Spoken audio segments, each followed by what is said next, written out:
Muy bien, pues vamos a recapitular un poquito lo que estábamos revisando el día de ayer. Estábamos hablando de los vectores, que es una forma de representar ciertas magnitudes. Sí quisiera puntualizar esto porque hay magnitudes que no podemos expresar con vectores. Ajá. Hay magnitudes que sí podemos representar con vectores. Las que no se representan con vectores se conocen como magnitudes escalares y que de alguna manera están perfectamente definidas con solamente mencionar la cantidad y la unidad de medida de esa magnitud. Ajá. Por ejemplo, la masa, si yo le digo a una persona que tiene una masa de 50 kilogramos, quizá esa persona se puede dar una idea de si está en una masa ideal o necesita hacer deporte o necesita cambiar hábitos alimenticios o se mantiene, ¿no? No necesita otra información. Si yo, por ejemplo, quiero decirle a una persona que se tarda desde su casa a la universidad o del trabajo a la escuela, o no sé, de su casa a la casa de su novia, no, etcétera. Se tarda 10 minutos, se tarda 3 horas, se tarda 8 horas y media. Ajá. Nosotros, con el simple hecho de dar ese dato, la cantidad y la unidad de medida, es suficiente para darse una idea si es un trayecto muy largo o si es un trayecto muy corto y tomar decisiones en base a ello. Entonces no necesita mayor información para que esa magnitud quede perfectamente definida. Ajá. A ese tipo de magnitudes se les conoce como magnitudes escalares y no son representadas con vectores. ¿Okay? Sin embargo, una velocidad es una magnitud vectorial que se representa justamente con un vector. ¿Por qué es una magnitud vectorial? Veamos el siguiente ejemplo.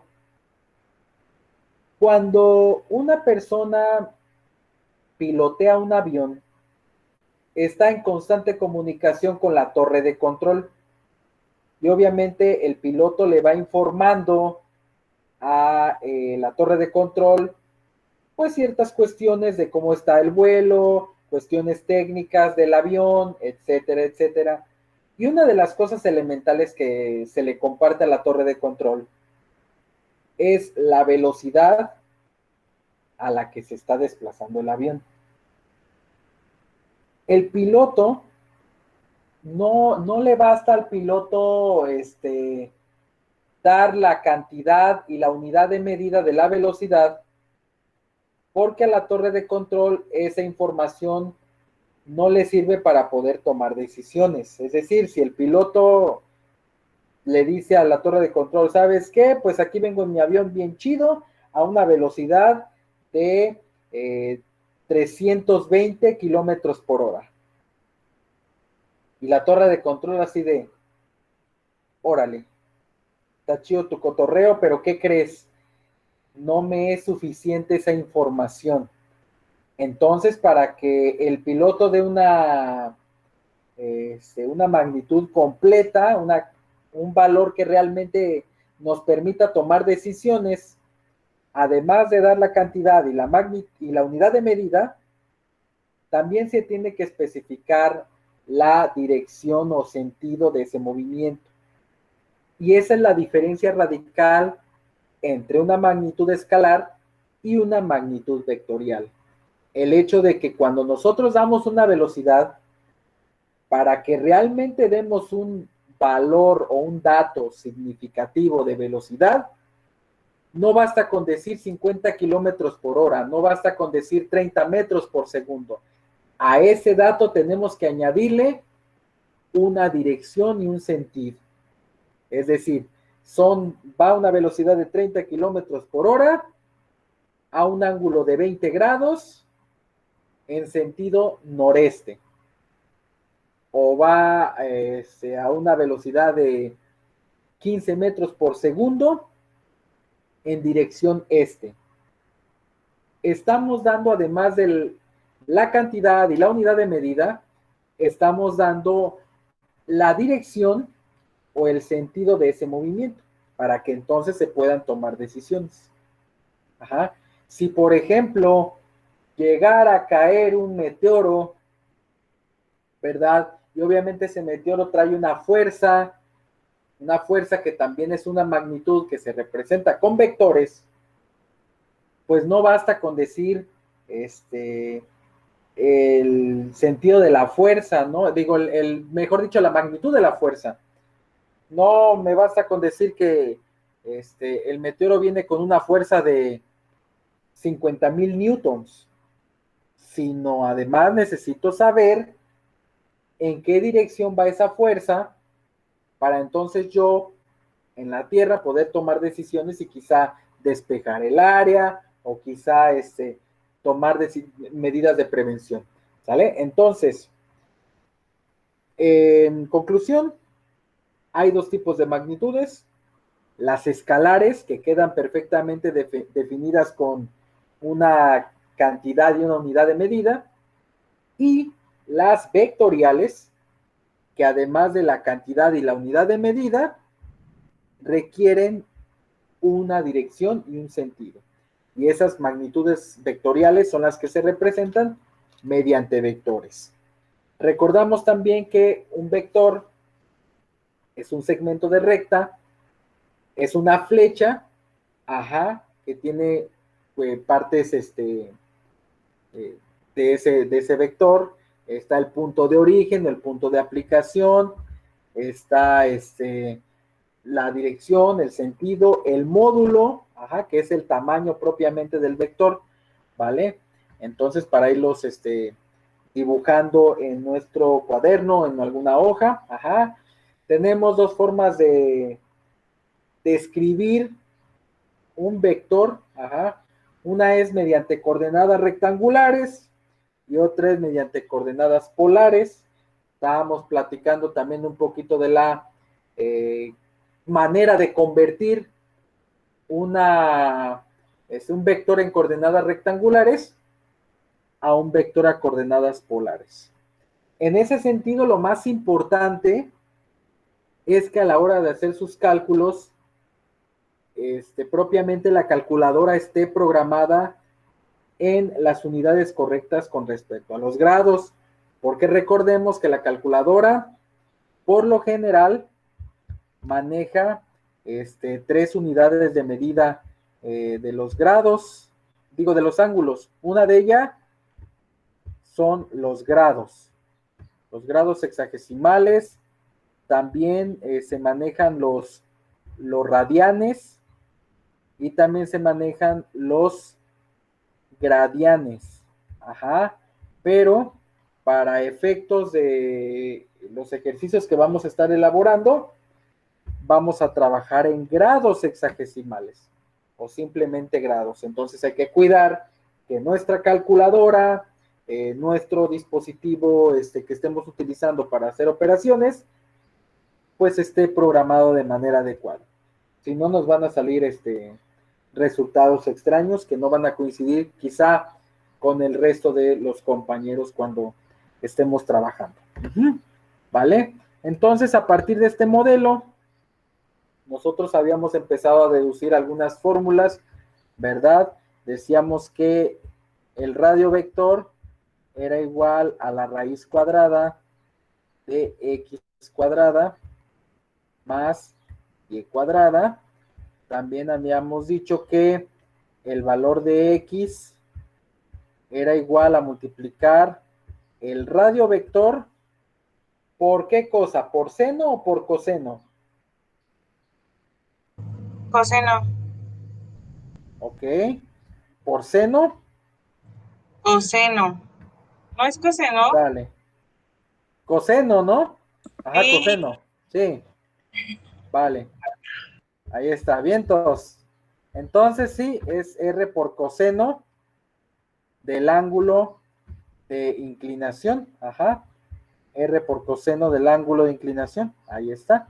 Y el caso de Y sería igual a R por el seno del ángulo de inclinación. Ayer justamente traían esa discusión en el chat con respecto a si era coseno o seno para X y Y, ¿no? Bueno, y para el ángulo teta era igual a tangente a la menos 1, tangente a la menos 1, también llamado arcotangente de Y entre X, ¿verdad? Y entonces con estas 4 expresiones nosotros podíamos hacer la transformación de coordenadas rectangulares a polares y viceversa, ¿verdad? Muy bien. Bueno, es importante que nosotros sepamos hacer esas conversiones y es importante también hacer los gráficos de la manera más fidedigna posible, de la manera más precisa posible para que no tengamos problemas en los cálculos. La ventaja que tenemos en esta parte de la física, como en muchas, es que en el caso de los vectores, lo que se grafica tiene de alguna manera se proyecta en la gráfica lo que se hizo con cálculos, ajá, lo que se hizo con fórmulas. Es decir, en otras palabras, la parte analítica y la parte gráfica van de la mano siempre y cuando la gráfica esté bien elaborada. Bueno, en un sentido amplio, los vectores no siempre están trabajando de manera individual. En un mismo plano cartesiano o en un mismo sistema de referencia podemos tener 2 o más vectores interactuando de alguna manera entre ellos. Y entonces empiezan a formar diferentes arreglos entre esos vectores y donde obviamente para poder hablar de arreglos entre vectores necesito que haya al menos 2 vectores presentes en el sistema de coordenadas, ajá, o en donde esté yo dibujando mis vectores, ¿vale? Entonces así tenemos una clasificación, ajá, de sistemas de vectores, ¿vale? Entonces recordemos que el sistema de vectores, ¿vale? Sistemas de vectores, lo voy a anotar aquí. Sistemas de vectores. Para hablar de un sistema de vectores necesito al menos 2 vectores. Entonces necesito al menos 2 vectores, ¿vale? Y entonces esos 2 vectores pueden ser colineales. ¿Y eso qué significa? Que un vector está en la misma recta del otro vector. Ajá. Es decir, los colineales están sobre una misma recta, ya sea que vayan en el mismo sentido o en sentido contrario. Por ejemplo, puedo tener 2 vectores colineales que van en el mismo sentido, pero que obviamente están en la misma recta. Ajá. Esa es una posibilidad. Y la otra posibilidad es que sobre la misma recta haya un vector en un sentido y el otro vector vaya en sentido contrario. ¿Ok? Si bien es cierto que van en sentidos distintos, podemos decir que están sobre la misma recta o sobre la misma línea y por eso se les llaman vectores colineales. ¿Ok? ¿Vale? Aquí en el dibujo solamente vienen los 2 vectores que van en el mismo sentido, pero si hago la aclaración de que pueden ir en sentidos diferentes, pero al ir en la misma línea, se llaman colineales. ¿De acuerdo? Otro tipo o otro arreglo de vectores son los concurrentes. Ajá, ese tipo de vectores se producen cuando dos o más vectores se intersectan o parten de un mismo punto. ¿Sale? Muchas veces los vectores, cuando se representan en un plano cartesiano, suelen partir del origen, pero no necesariamente tiene que ser el origen el punto de inicio de un vector. Ajá, aunque suele utilizarse el origen como punto inicial, pero no siempre es así. Entonces, independientemente de dónde inicien los vectores dentro del plano cartesiano, si yo tengo dos vectores o más que parten de un mismo punto, imaginemos que partieran de aquí, entonces puedo decir que esos vectores, independientemente de la dirección que lleven o del sentido que lleven, puedo yo decir que esos dos vectores o más son vectores concurrentes. Ajá, entonces podría decir yo que aquí el vector A, el vector B y el vector C son vectores concurrentes. Recordemos que la notación del vector siempre lleva una letra mayúscula y una flechita en la parte de arriba. ¿Ok? Parten de un mismo punto, entonces se les llama vectores concurrentes. ¿Sale? Luego, si tengo otro escenario, si tengo en un mismo plano cartesiano, ajá, o en un mismo, en una misma imagen, o en un mismo plano, en una misma hoja, diferentes vectores en diferentes direcciones, que no necesariamente partan del mismo punto, ajá, pero que estén dentro de un mismo escenario, entonces estamos hablando de que son vectores coplanares. Ok, esto es un poquito de teoría.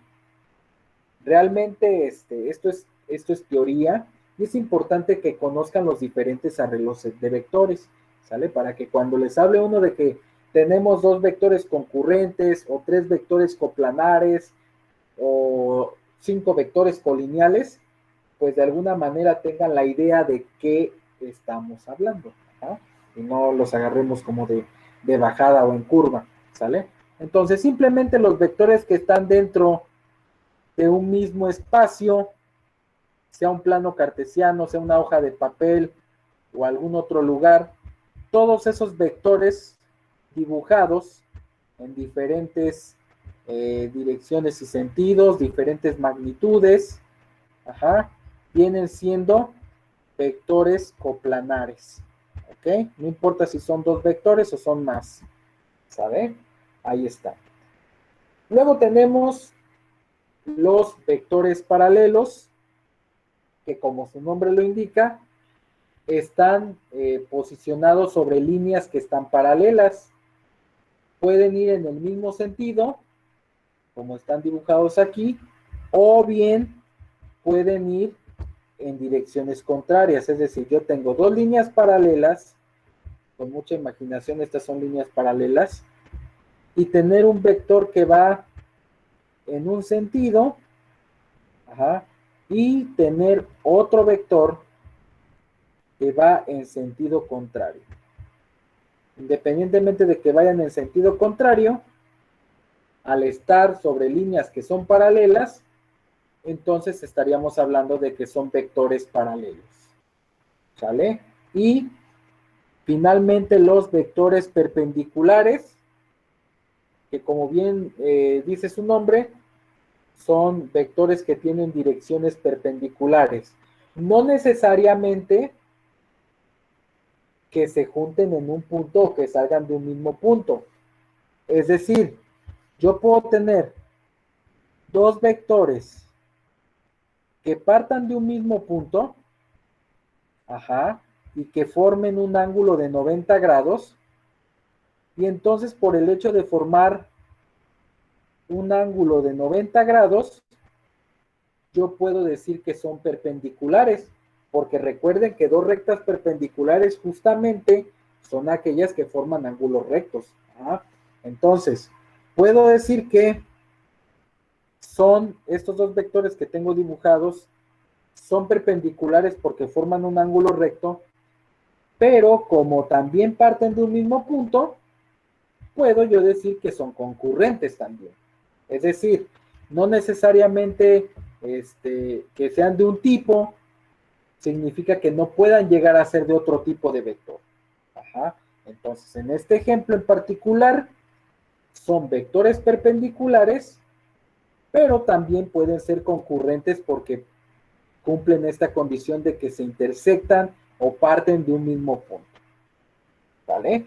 Y, insisto, los vectores perpendiculares no necesariamente tienen que partir de un mismo punto, pero sí cumplen el hecho de que entre esos vectores forman un ángulo de 90 grados, un ángulo recto. ¿Ok? Aquí mi pulso me está traicionando, pero este es un vector y por aquí podría estar dibujado otro vector más pequeño que si bien no están partiendo del mismo punto, entre ellos dos podrían estar formando imaginariamente un ángulo de 90 grados. Por eso podría decir que son vectores perpendiculares. ¿Ok? ¿Vale? Hasta aquí, con esta pequeña clasificación y explicación de los sistemas de vectores, ¿tienen alguna duda, muchachos?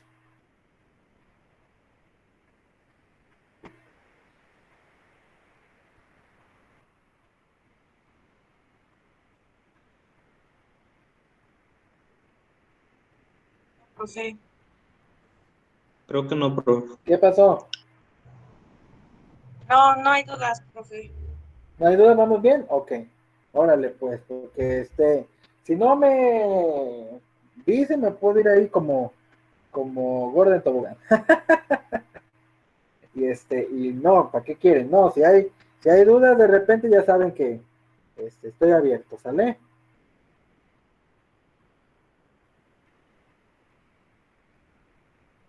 Muy bien. Vamos a continuar entonces. Nosotros, podemos, como les digo, representar las magnitudes vectoriales con vectores, por eso se llaman vectoriales. Y tenemos diferentes magnitudes que podemos representar mediante vectores y algunas de ellas pues están mostradas en esta ilustración, ¿sale? Nosotros tenemos aquí una persona con una carretilla, es un ejemplo sencillo, donde pues de alguna manera vemos qué magnitudes están interactuando en ese escenario. Ajá. Y como podemos observar, cada una de esas magnitudes está representada por medio de vectores. ¿Ok?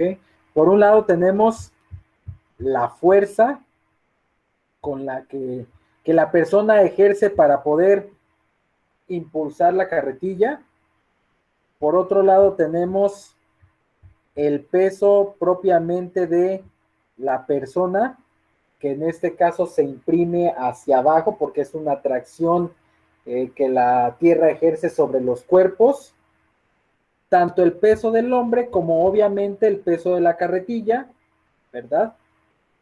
Y recordemos que por la tercera ley de Newton, a cada acción hay una reacción. Entonces, así como la carretilla tiene un peso y el hombre también ejerce un peso hacia el piso por su parte genera una fuerza de reacción que va en sentido contrario. Ajá. Y que cuando estamos en un plano horizontal, Ya me estoy adelantando un poquito porque vamos a empezar a ver movimientos en el futuro. Entonces, si yo estoy parado en un plano horizontal, esa fuerza con la que yo ejerzo hacia el piso se regresa, hay una fuerza de reacción que es exactamente igual, pero el sentido es contrario. Si mi peso va hacia abajo, entonces la reacción del piso es hacia arriba, lo que se conoce como fuerza normal. ¿Ok? Les estoy recordando un poquito sus clases de física de la prepa, ¿no? Por otro lado, tenemos la velocidad. Ajá. ¿Qué sucede con la velocidad? Aquí hay un asunto bien interesante. Hace rato yo les comentaba el ejemplo de la torre de control y el piloto, y seguramente a lo mejor alguno de ustedes se quedó pensando, entonces hemos vivido engañado, he vivido engañado, cada vez que me preguntan sobre la velocidad, he dado un dato erróneo, he dado un dato incompleto, pues la realidad es que muchas veces sí hemos dado datos incompletos. Y nos pasa, así como la masa y el peso, ¿no? El eterno dilema de que masa y peso no son lo mismo. Cuando nosotros nos piden un dato de velocidad o incluso leemos un dato de velocidad en algún periódico o en algún lugar, por lo general solamente expresamos la velocidad con la cantidad y la unidad de medida. Es decir, decimos, no, pues el automóvil iba a 180 kilómetros por hora. No, pues el perro se desplazó a una velocidad de 12 metros por segundo. Pero rara vez damos el sentido o la dirección de ese movimiento. Entonces, cuando nosotros no damos la información completa, y eso quiero que quede así como aprendizaje el día de hoy, para aquellos que a lo mejor no lo sepan, cuando nosotros damos un dato así inconsistente, en realidad no estamos dando una magnitud vectorial, estamos dando una magnitud escalar y no estamos dando una velocidad, estamos dando una rapidez. Cuando nosotros damos únicamente la cantidad y la unidad de medida, estamos dando una rapidez. Ajá. Entonces, se está dando la rapidez y cuando ya damos el dato completo de la dirección y el sentido, entonces ya es que estamos dando la velocidad. Ajá, esa es la situación. Entonces, bueno, simplemente es para hacer un poquito la aclaración. Por eso es que si ustedes observan las fórmulas de la velocidad, por lo general llevan una V con la flechita en la parte de arriba. Y para que sea perfectamente definida, pues debe de llevar todos los elementos. Ajá, ¿vale? Esa es la situación. Bueno, vamos a entrar un poquito a lo que es la suma de vectores. No tendría mucho caso trabajar con vectores de manera individual porque en los experimentos, en las situaciones que están a nuestro alrededor, como es esta de la carretilla con el hombre, pues intervienen diferentes magnitudes vectoriales, intervienen diferentes vectores. Ajá. Entonces es importante entender cómo realizar operaciones con esos vectores. Y una de las operaciones más comunes es la suma de vectores. ¿Ok? Entonces tenemos tres casos principales de cómo hacer una suma de vectores. Obviamente, para sumar vectores, necesito que esos vectores representen la misma naturaleza de la magnitud, es decir, que sean dos vectores de fuerza, o que sean dos vectores de velocidad, o que sean dos vectores de peso, o que sean dos vectores de aceleración. No puedo sumar un vector de fuerza con un vector de aceleración. O no puedo sumar dos vectores, uno de velocidad y otro de fuerza de reacción. Ajá. De fuerza normal, como les mencionaba. ¿Ok? Entonces, así es como funciona el asunto de la suma de vectores. Tenemos tres escenarios. Si tenemos dos vectores que van en la misma dirección y el mismo sentido, entonces esos dos vectores se suman.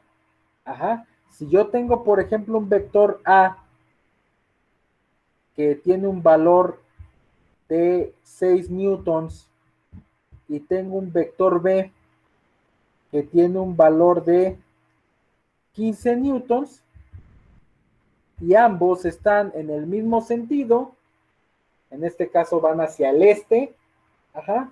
Entonces, para poder sumar esos dos vectores y tener un vector, un solo vector que pudiera yo reemplazar por estos dos, porque sería el equivalente, ajá, lo único que tengo que hacer es sumar esos dos vectores.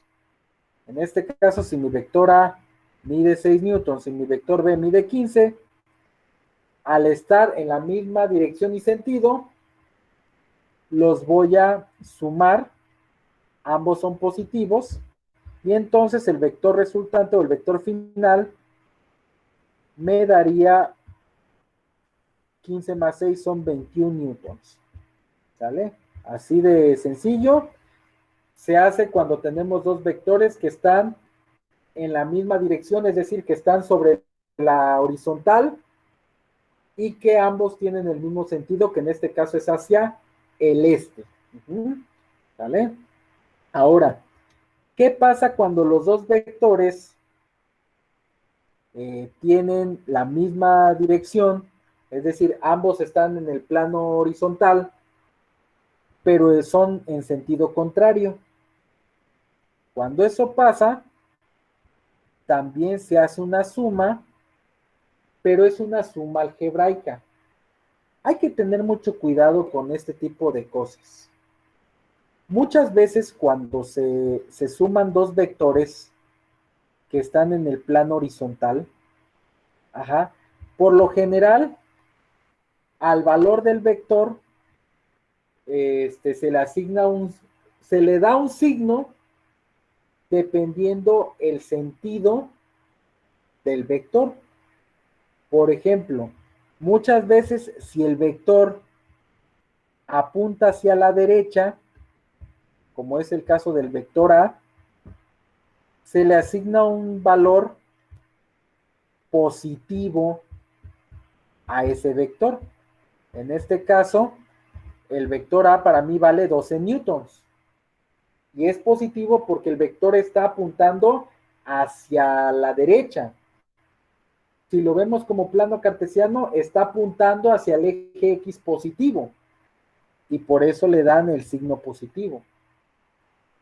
En cambio, el vector B, al estar apuntando hacia la izquierda, al estar apuntando hacia el eje X negativo, o como dicen coloquialmente, hacia los negativos, entonces al vector B muchas veces le asignan un valor negativo. Ajá. Simplemente recordemos que en física el signo negativo muchas veces solamente nos indica el sentido del movimiento. Ajá. Seguramente ustedes recordarán en alguna ocasión en sus clases que a veces les salía aceleraciones negativas o velocidades negativas. Ajá.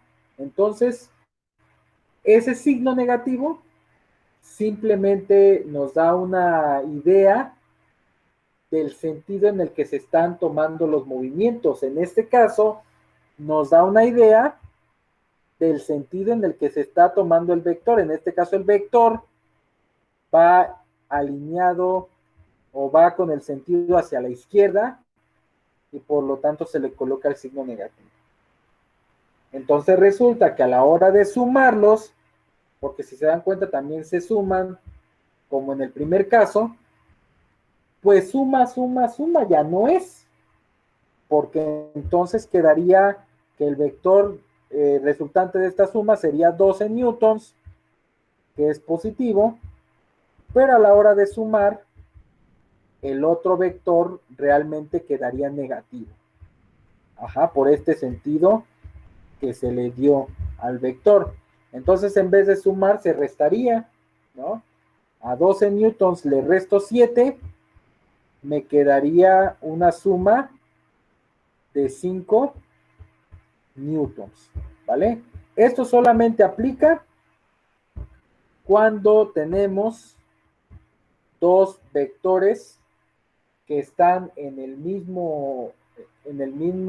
misma dirección, en este caso horizontalmente, y que estén en sentidos contrarios. ¿Ok? Ahí es donde aplica esta situación. Ahorita puse ejemplos, o son ejemplos que están totalmente horizontal, pero por ejemplo, si fueran dos vectores verticales, que uno fuera hacia arriba de 20 newtons y el otro vector fuera hacia abajo con una magnitud de 50 newtons, ¿ok? Entonces, en este caso, se toma con sentido positivo el vector que apunta hacia el eje Y positivo y como vector negativo el que apunta hacia abajo, hacia los negativos. Entonces, si yo tuviera que sumar este vector A, que mide 20 newtons, con el vector B, que en este caso mide 50 newtons, entonces a la hora de sumarlos, en realidad sumaría 20 newtons, lo tomo positivamente, más menos 50, porque el vector B va hacia los negativos, va hacia abajo, ¿sale? Entonces muchas veces se toma ese sentido. Cuando el vector va hacia arriba se toma positivo, cuando va hacia abajo se toma negativo. Así es, en la mayoría de los casos. ¿Ok? Entonces, para este ejemplo que les estoy poniendo en la parte de arriba, sería 20 newtons menos 50 newtons, lo que nos daría un resultado de menos 30 newtons. Es decir, la suma de los vectores me daría un único vector de 30 newtons, pero con el signo negativo que me indicaría que es un vector único que va dirigido hacia abajo. Ajá. Entonces, esa es la situación. ¿Ok? Entonces, así es como funciona la suma de vectores. De dos vectores que estén horizontalmente o que estén verticalmente. No necesariamente tienen que ser dos. Tomo como el parámetro mínimo, pueden ser más vectores, pero la lógica de resolver la suma es exactamente la misma. ¿Ok? Bueno, ahora, el tercer ejemplo, el tercer caso, es quizá el que más se da, porque tenemos vectores de la misma naturaleza, pero en diferentes direcciones. ¿Ok? Entonces podemos tener vectores con diferentes ángulos de inclinación, no necesariamente que los dos estén horizontales o que los dos estén verticales, y en esos casos la suma hay que hacerla de otra manera. ¿Vale? Primero lo vamos a hacer, o voy a dar una explicación gráfica de cómo se hace esa suma, y aquí lo que pueden ver es que si yo tengo dos vectores, un vector A y un vector B, primero se parte de un punto inicial que por lo general es el origen del plano cartesiano. Imaginemos que aquí está el plano cartesiano. Ajá. Entonces este es el plano cartesiano. Este es el eje Y. Y este de aquí es el eje X. Entonces partimos de que tenemos un plano cartesiano y dibujamos primero uno de los vectores. En este caso se dibujó primero el vector A con la magnitud que tiene y con el ángulo de inclinación que también tiene. Porque recuerden que todo vector que no es horizontal y vertical, pues tiene un ángulo distinto a 0 o a 90 grados. Ajá. Entonces tiene un ángulo de inclinación que obviamente se considera a la hora de dibujarlo. ¿Vale? Entonces, este vector a lo mejor tenía una dimensión de 10 newtons, ¿vale? Con un ángulo de 40 grados, por poner un ejemplo. Entonces, tomo mi plano cartesiano, tomo este primer vector y lo replico. Parte del origen va a medir o va a representar 10 newtons. Si mi escala es 1 centímetro es igual a 1 newton, entonces este vector va a medir 10 centímetros, pero en la realidad va a representar 10 newtons con un ángulo de 40 grados. Una vez que ya dibujé ese primer vector, en la punta de ese vector se traza un plano cartesiano pequeñito, ¿ok? Un plano cartesiano muy pequeño que me sirva como referencia. Ya no usaría yo este plano, sino utilizaría el pequeño mini plano que dibujo justamente en la punta de la flecha del primer vector. En otras palabras, el origen de ese segundo plano debe coincidir con la punta de la flecha. ¿Vale? Entonces aquí está otro segundo plano. Aquí está el eje X y el eje Y. Entonces, utilizando este segundo plano, ahora voy a dibujar el otro vector. ¿Vale? El otro vector, entonces, imaginemos que si aquí está el origen del plano, queda en el cuadrante 4. Recordemos que el plano cartesiano tiene 4 cuadrantes. Cuadrante 1, cuadrante 2, cuadrante 3 y cuadrante 4. Entonces, el vector rojo queda en el cuarto cuadrante. Igual tiene un ángulo que se mide en sentido contrario a las manecillas del reloj. No pierdan de vista ese detalle. Y obviamente tiene una magnitud. En este caso a lo mejor es de, como se ve más pequeño, probablemente sea de 5 newtons. ¿Ok? Entonces, tomo mi regla, mido el ángulo primero y después mido la longitud de mi vector. Y se traza partiendo del origen de mi segundo plano cartesiano. En este caso nada más son 2 vectores. Si fueran más vectores, entonces nuevamente en esta punta de mi segundo vector dibujo otro mini plano. Ajá. Y a partir del origen de este mini plano dibujaría el tercer vector. Y así, dependiendo el número de vectores que tenga en mi ejercicio. ¿Cuál va a ser gráficamente la suma de los vectores? Bueno, la suma de los vectores es un vector que va a partir del origen de mi primer plano cartesiano, es decir, del plano cartesiano mayor, del plano original hasta la punta del último vector que dibujé.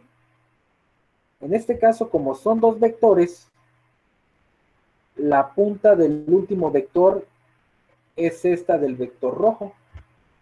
Entonces trazo un único vector que parta del origen de donde dibujé mi primer vector hasta la punta del último vector. Ahí tendría yo mi vector resultante o mi vector que es resultado de esta suma de vectores, que en este caso está de color verde, va a tener obviamente una longitud y va a tener probablemente un ángulo de inclinación. ¿Ok? Entonces, gráficamente, así es como se realizaría la suma de vectores. Para hacerlo de manera analítica, para hacerlo mediante fórmulas, habría que utilizar seguramente trigonometría. Lo haremos en su momento, pero en este momento todavía no trabajaremos con ello. ¿Ok? Voy a poner otro ejemplo de esta suma de vectores. Ok, permítame un segundo más.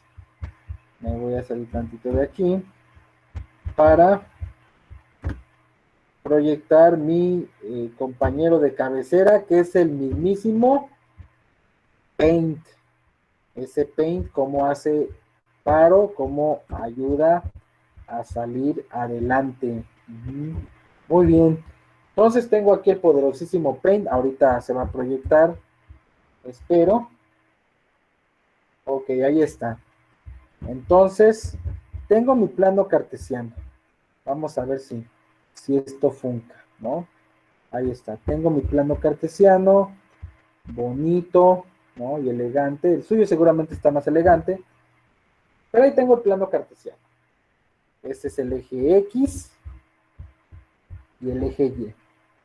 ¿Vale? Nada más para tenerlo como referencia. Entonces, si tenemos varios vectores, por ejemplo, tenemos un vector A que tiene como coordenadas o como valor 5 newtons, ya poniéndole unidad de medida a 30 grados. Tenemos quizá otro vector, que es el vector B. Recuerden que ustedes pueden representar vectores mediante coordenadas polares, como es esta que estoy poniendo, o bien coordenadas rectangulares, pero no importa de qué manera estén puestas, la forma de hacer la suma de vectores es exactamente la misma.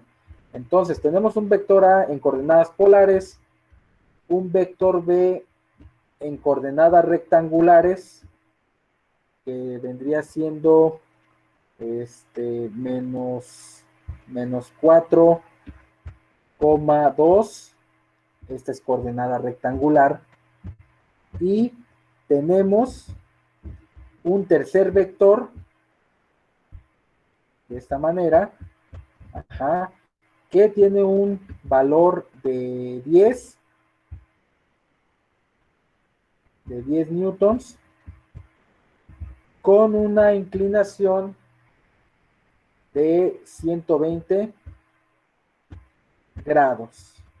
Recuerden que el ángulo se mide a partir del eje X positivo. Tengo esos tres vectores y voy a realizar la suma de los vectores. Entonces, vamos a revisar. Resulta que parto de mi primer plano cartesiano,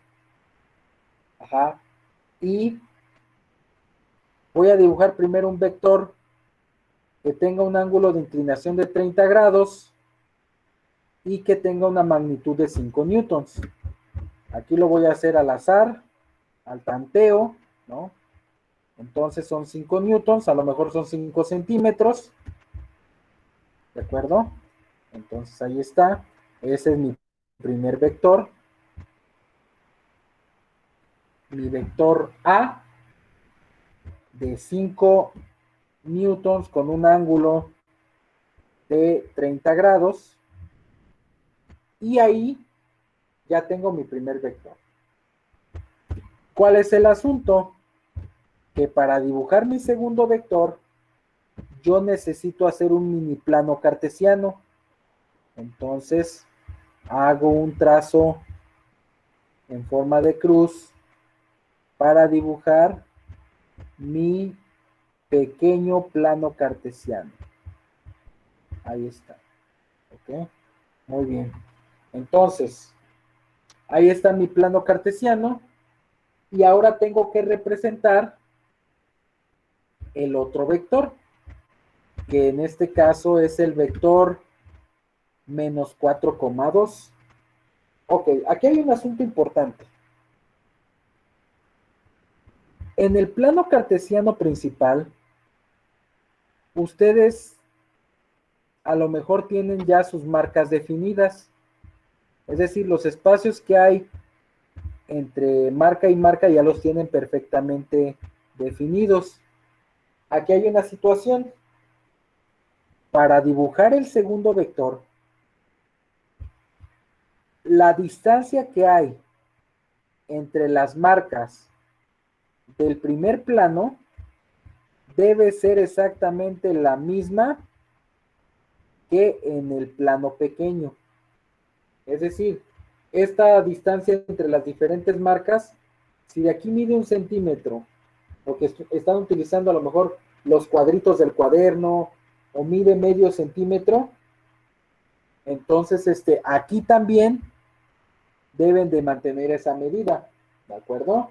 Sobre todo porque aquí van a ubicar un punto en el plano, ¿vale? Entonces hay que tener cuidado con eso, ¿vale? Así tiene que ir el asunto. Ajá, muy bien. Entonces,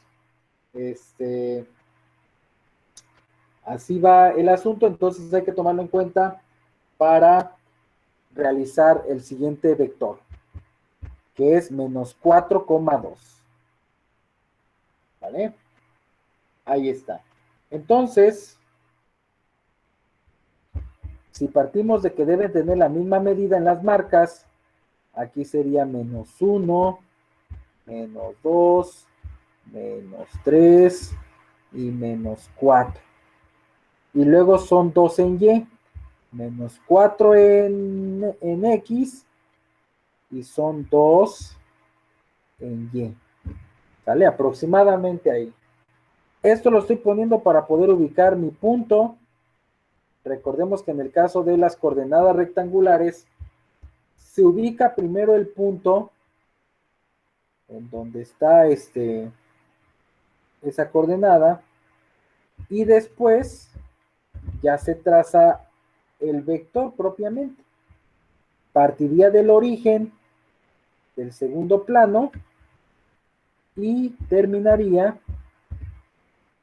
justamente la punta de la flecha donde está la ubicación del punto. Ahí está. Entonces tengo ya mi primer vector que partió del origen del primer plano. En la punta de ese vector se trazó un pequeño plano cartesiano y a partir de ahí se dibuja el otro vector. En este caso está en la posición menos 4,2. Ahí está. ¿Vale? Nos falta un vector.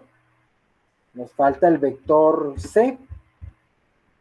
Entonces para eso volvemos a dibujar otro pequeño mini plano cartesiano en la punta del segundo vector para entonces estar en posibilidades de dibujar el vector que nos hace falta. En este caso dice que son 10 newtons a un ángulo de 120 grados. Ok, son 10 newtons a un ángulo de 120 grados. Entonces lo que vamos a hacer pues es dibujar ese vector. Son 10 newtons, o sea que es más grande que este vector. Aquí yo dije que eran 5, entonces 10 a lo mejor van a ser como por acá, el doble, ¿no? Ahí está, y dice que a un ángulo de 120 grados, si de aquí a aquí son 90, recuerden que estamos usando este ángulo, este plano cartesiano como referencia. Si aquí está el 0, y aquí están 90 grados, y aquí están 180 grados, entonces el 120, pues a lo mejor está como por aquí, ¿no? Es una apreciación, nada más, una apreciación, ¿vale? Entonces serían los 10 newtons, ¿de acuerdo? A un ángulo de 120 grados, y pondría mi punta de la flecha como por aquí, ¿vale? Aquí lo estoy haciendo con un tanto de imprecisión por cómo lo estoy, o qué programa lo estoy haciendo, pero básicamente esa es la idea, ¿ok? Entonces ya tenemos los tres vectores, y no importa si están representados en forma polar o en forma cartesiana, debemos de tener la capacidad para irlos dibujando todos. Un vector a la vez, siempre, un vector a la vez, ¿ok? Ya que tengo todos los vectores involucrados, ahora sí voy a calcular gráficamente la suma de esos vectores. Para eso dibujo un vector, en este caso lo voy a poner de color dorado, y ese vector parte del centro de mi primer plano cartesiano, parte del centro y termina en la punta del último vector dibujado, ¿sale? Entonces comienza donde inició todo mi dibujo, en el origen de mi primer plano, y termina en la punta del último vector. Gráficamente, el resultado de la suma de los tres vectores, pues yo la puedo hacer, o puedo representar esa suma de vectores como mejor me convenga. Entonces, resulta que sumé el vector A, sumé el vector B, y sumé el vector C, porque son tres vectores. Y entonces, ¿cuál va a ser el resultado? Va a ser un nuevo vector.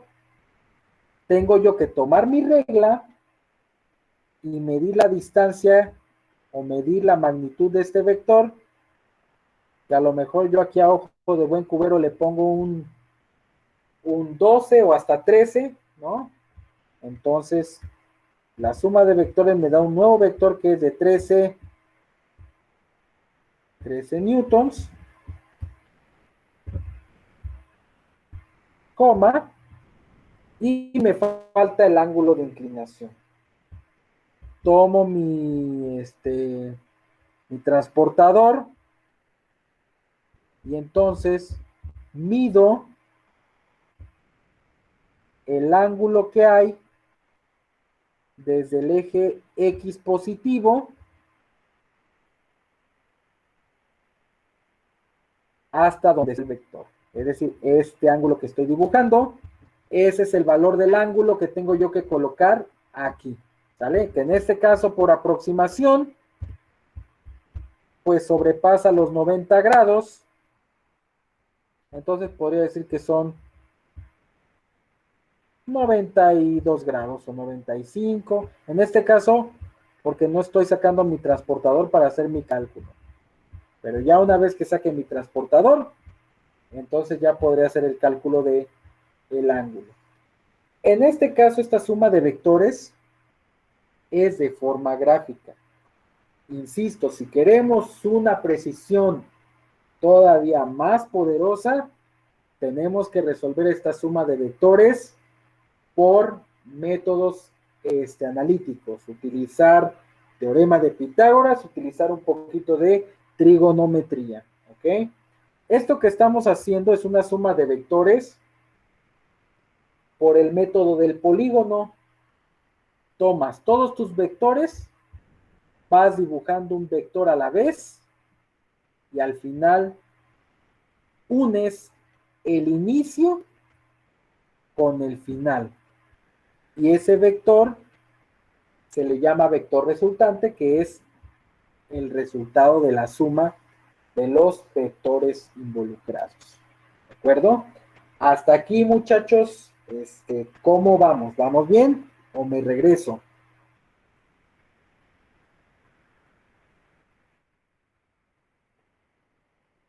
Vamos bien, profe. Yo solamente Todo bien, tengo una duda, ¿Sí? profe. ¿Qué pasó? ¿De dónde sacó los 13 newtons? Ah, ok. Esos 13 newtons ahorita nada más lo estoy haciendo de manera visual, una aproximación. Ajá. Le pude haber puesto 14 o le pude haber puesto 12.